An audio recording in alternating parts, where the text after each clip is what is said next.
नमस्कार, मैं डॉक्टर पंकज जिंदल। मेरी बेसिक स्पेशलिटी ऑर्थोपेडिक्स है, लेकिन सुपर स्पेशलिटी हैंड सर्जरी है, हाथ की सर्जरी। तमाम बार मेरे से पूछा जाता है कि हैंड सर्जरी क्या होता है। ये बहुत बड़ा सब्जेक्ट है। हाथ में चोट लग जाती है, तमाम फैक्ट्रीज में, रोड्स पे, किचन में, सड़क चलते, सबसे पहले चोट, फ्रैक्चर्स, उसके बाद हाथ में विकृतियाँ तमाम तरह की होती हैं। पैदाइशी कई बच्चे पैदा होते हैं जिनकी उंगलियां छोटी रहती हैं, बड़ी रहती हैं, मोटी रहती हैं, पतली रहती हैं, एब्सेंट रहती हैं, ज़्यादा रहती हैं, कम रहती हैं, चिपड़ी हुई रहती हैं, चिपकी हुई रहती है।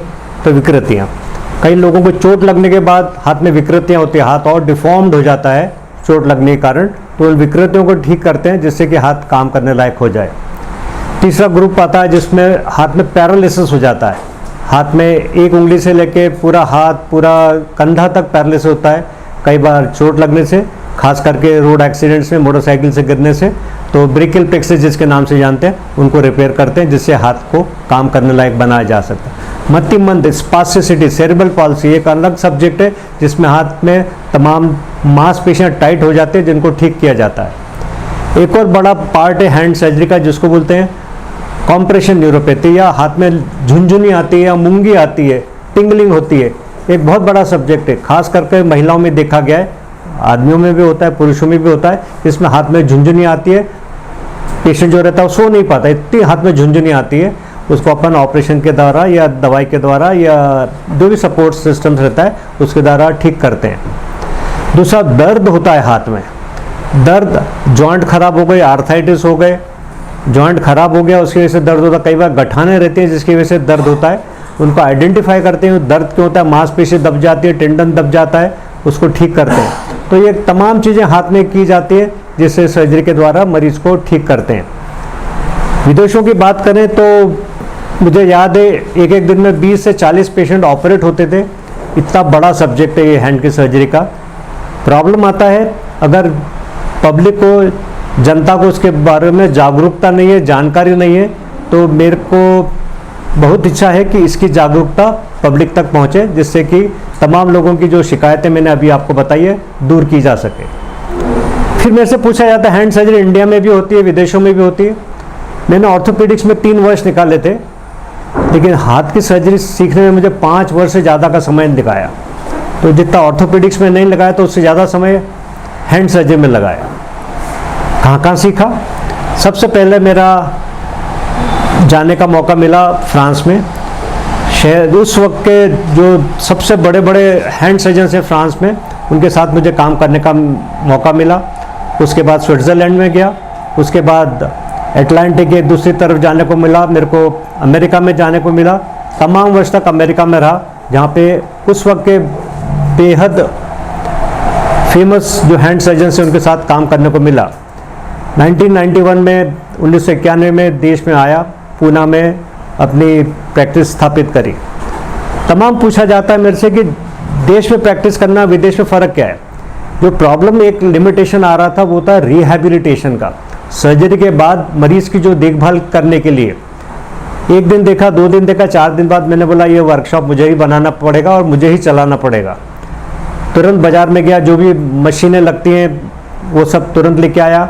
आपको सुन के आश्चर्य होगा, दिन भर सर्जरी करता हूँ, शाम को वर्कशॉप पे काम करके वो स्प्रिंट्स बनाता हूँ जिससे कि मरीज का रिहैबिलिटेशन कर सके। अब रिहैबिलिटेशन कोई सस्ता नहीं है, लेकिन आपको सुन के मुझे कम से कम बोलते हुए अच्छा लग रहा है कि रिहैबिलिटेशन का पार्ट जो मैंने टोटली फ्री कर दिया है। क्योंकि जो भी स्प्रिंट्स जो भी बनाता हूँ वो खुद बनाता हूँ, बहुत सस्ती बन जाती है, 1/100 हिस्से में बन जाती है और इतनी अच्छी बनती है, इतनी अच्छी बनती है कि कई जो विदेशी लोग यहाँ देखने आते हैं, अरे ये तो हमारे देश में भी अवेलेबल नहीं है। तो जो अपने देश में बनता है मेड इन भारत, तो मेक इन इंडिया वो चल रहा है अपने देश में और अपने शहर में, पूना में। और मेरे घर पे बहुत अच्छा वो बड़ा डिपार्टमेंट मैंने स्थापित कर लिया है। ये सब करने में मेहनत लगती है, लेकिन जो सबसे ज़्यादा ज़रूरी चीज़ है, ये चोटें जो लगती हैं वो गरीब लोगों को बहुत लगती हैं। तो पिछड़ा वर्ग जो है, गरीब लोग हैं, उनको भी प्रॉब्लम आता है। शहर का आदमी तो ढूंढ लेता है, लेकिन गांव वालों का क्या। पिछले 26-27 वर्षों से मैं विदेशों से जो ट्रेनिंग के बाद आने के बाद गांव में जाके जो गरीब लोग हैं, पिछड़ा वर्ग है, उनकी भी सेवा करता हूँ टोटली फ्री। फिर लोग पूछते पैसा कहाँ से आता है, दानशूर लोग आ जाते हैं, रोटरी क्लब आ जाता है, जायंट्स इंटरनेशनल आ जाता है, पूना से पूना अग्रवाल क्लब मिल जाता है, पैसा आ जाता है। टोटल सर्जरी जो करीब 50 लाख से 1 करोड़ की होनी चाहिए वो मात्र 2-3 लाख में हम कर लेते हैं। ब्रांडेड दवाइयों के साथ हाईली क्वालिफाइड लोग मेरे साथ रहते हैं। शहर में अगर एनेस्थीसिया का एक डॉक्टर एक टेबल पर रहता तो मेरे साथ 2 एनेस्थीसिया के डॉक्टर रहते हैं, क्योंकि सेफ्टी बहुत ज़रूरी है हमारे लिए। सब ब्रांडेड दवाइयाँ रहती हैं, वो पिछले इतने सारे वर्षों से जा रहे हैं। एक मरीज को अगर 2 सर्जरी करने की ज़रूरत है तो पहली सर्जरी के बाद अगले साल वो ध्यान से रखता है कि इस तारीख को मेरे को इस जगह पे वापस आना है, क्योंकि मेरी पहली सर्जरी बहुत अच्छी हुई थी। तो ये हमारा सक्सेस का जो सर्टिफिकेट है वो मरीज ही हमको देते हैं, नहीं तो अगर कोई बिगड़ जाएगा तो दूसरी बार नहीं आने वाला। तो गांव में भी कर रहा हूँ और मेरे को अच्छा लगता है ये बोलते हुए कि मेरे पिताजी ने माताजी ने अच्छे टीचर्स जो मिले उनको उन्होंने बहुत अच्छी शिक्षा दी और मैं बहुत खुश हूँ ये सब कर पा रहा हूँ। ज़ीरो का जो इलाज होता है 2 तरीका रहता है। एक तो डायरेक्टली फैक्ट्री का जो एम्प्लॉयर है वो मरीज़ को लेके आ जाता है, उनका इलाज हो जाता है, जिसका भी अच्छा हो जाता है।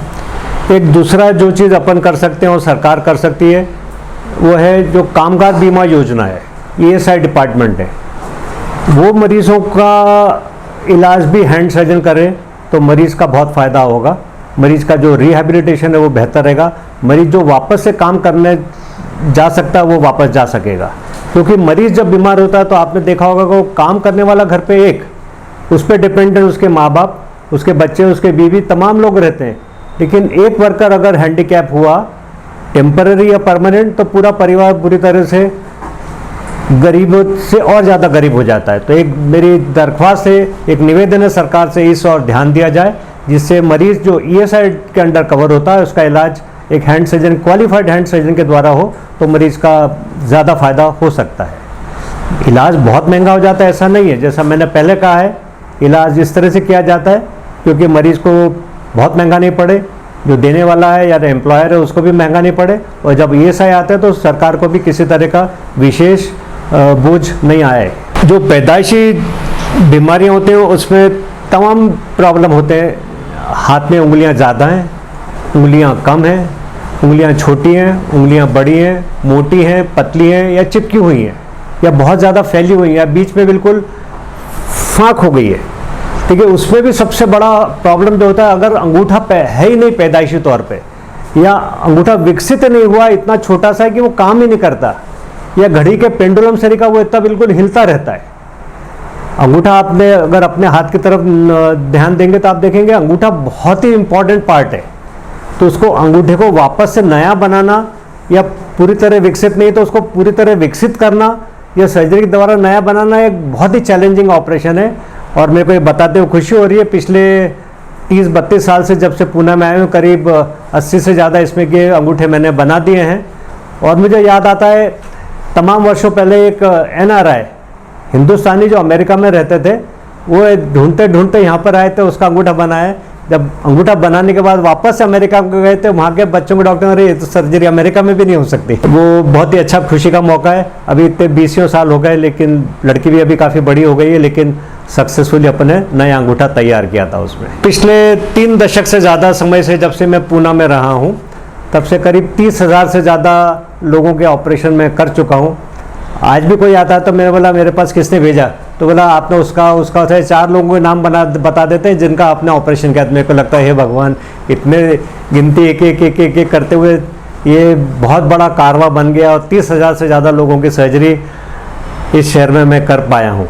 मैं फ़िलहाल अभी 2 जगह ऑपरेट कर रहा हूँ। तमाम हॉस्पिटल में मेरा अटैचमेंट है, लेकिन समय के अभाव में मैं तमाम जगह जाने की बजाय 1-2 जगह ही अपना सेवाएं देता हूँ। एक है रत्ना हॉस्पिटल सेनापति बापट रोड पे और दूसरा है संजीवन हॉस्पिटल करवे रोड पर। मेरे को पिछले 30 वर्षों में पूछा जाता है, एक से एक चीज़ें याद करता हूँ तो लगता है अरे ये भी हो गया क्या। याद आता है 1900 जब प्रैक्टिस शुरू करे, शायद 1 वर्ष ही हुआ था, एक 8 वर्ष का बालक आया था जो उसका हाथ कंधे से कट के अलग हो गया था। कंधे से कट के अलग हो गया था। कट के अलग हो गया था मतलब उसका पिताजी उसका कटा हुआ हाथ एक थैली में रख के लाया था।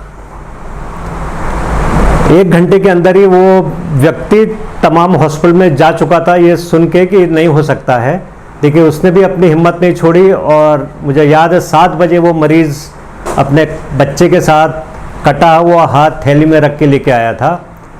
7:05 में वो कटा हुआ हाथ, मुझे अभी तक एक एक क्षण याद आ रहा है। वो कटा हुआ हाथ ऑपरेशन थिएटर में था, सुबह 6 बजे तक, यानी कि 11 घंटे तक नॉन स्टॉप ऑपरेशन किया था। शायद 1993 की बात है, 93 की। आज की तारीख में वो मोटरसाइकिल चलाता है, लिखता है और शर्ट पहन के रखता था, किसी को मालूम भी नहीं है कटा हुआ हाथ है। इतना अच्छा फंक्शन है, इतनी अच्छी मुट्ठी बांध लेता है, खोल लेता है, कलाई चला लेता है, ताकत आ गई है उसकी। ये एक। उसके बाद तो इसमें की तमाम कहानियाँ जुड़ चुकी हैं। दूसरा याद आता है, प्रैक्टिस जब शुरू करती है 1991 में, पहला व्यक्ति था जिसके 14 ऑपरेशन हो सकते थे, और अनफॉर्चुनेटली सब ऑपरेशन एक के बाद एक सब फेल हो गए थे। मुझे याद आता है वो प्रैक्टिस का मेरा पहला पेशेंट था, पहला पेशेंट, और मेरे को लगा हे भगवान, शुरू भी यहाँ से किया है मैंने। उसको एक सर्टिफिकेट मिला था, ये 100% डिसेबल्ड है, इसका कोई इलाज नहीं हो सकता, इसको छोड़ दो। स्टोरी आगे बढ़ाता हूँ। मुझे आज बताते हुए खुशी हो रही है, वो रॉक क्लाइंबिंग कर लेता है, इतनी ताकत है उसके हाथ में। तमाम वर्षों तक अमेरिका में रहा है, एक बहुत बड़ी हवाई जहाज की कंपनी में चिप बनाता था। जब मैं उसको ढूंढने गया था, उसका घर टूट चुका था, क्योंकि बंगले में रहता था, फिर वो टूट के मल्टी स्टोरेड बन गई, तो घर भी नहीं मिला उसका। और कहाँ मिला? फेसबुक पे। कहाँ पे मिला? अमेरिका में। वो जब अपने परिवार से मिलने आया तब वो दिखाने आया, देख के समझ में भी नहीं आता था कौन सा हार्ट जख्मी हो गया था। तो 14 ऑपरेशन के बाद 1-2 सर्जरी यहाँ पे करी, हार्ट ठीक हो गया, काम करने लायक आ गया, लिखने लायक हो गया, खाना खाने लायक हो गया, सब काम करने लायक हो गया, और 100% डिसेबिलिटी से 100% फंक्शनल हो गया। ये बोलते हुए खुशी होती है, परिवार वाले तो खुश ही हैं। जब आता है तो कुछ बोलता नहीं, आंखों में चमक से समझ में आता है वो खुश है। एक लड़की थी, बाथरूम में उसको एक एपिलेप्टिक फिट आया, और एपिलेप्टिक फिट के बाद वो उबलते पानी में उसका हाथ रह गया। थोड़ी देर बाद उसके माँ बाप को नजर आया कि बाथरूम में से आवाज़ नहीं आ रही है। दरवाज़ा तोड़ा, बेहोश पड़ी थी लड़की। जब वो लेके आई, हाथ पूरी तरह जला हुआ था। न उसने कुछ बोला, न मैंने कुछ बोला। मैंने बोला बस इस निशाने के, इसको ऑपरेशन थिएटर में ले रहे हैं। करीब 1 वर्ष लगा। उसकी माँ उसको लेके आती थी, अपनी बेटी को। तमाम ऑपरेशंस हुए। ये बताते हुए खुश होती है, एक बहुत इस अच्छी जॉब पे है लड़की। 30 वर्षों से ज़्यादा समय से मैं पुणे शहर में कार्यरत हूँ। 30,000 से ज़्यादा लोगों को सेवा करी है। उनका शुभकामनाएं मिली है, तमाम लोगों का आशीर्वाद मिले, बड़े लोगों का आशीर्वाद मिले, टीचर्स का आशीर्वाद मिला है। मुझे विश्वास है कि आने वाले तमाम वर्षों तक ये सेवा जारी रहेगी, न सिर्फ शहर के लिए लेकिन देश के लिए, और विदेशी मरीज़ भी जो यहाँ पे आते हैं उनके लिए ऐसी सेवा करता रहूँगा। और गांव में जाके खास तरह से जो बहुत गरीब लोग हैं, जो ज़रूरतमंद हैं लोग, उनकी भी सेवा करने का मुझे मौका मिलता रहेगा, ऐसा विश्वास है। धन्यवाद। Thank you very much.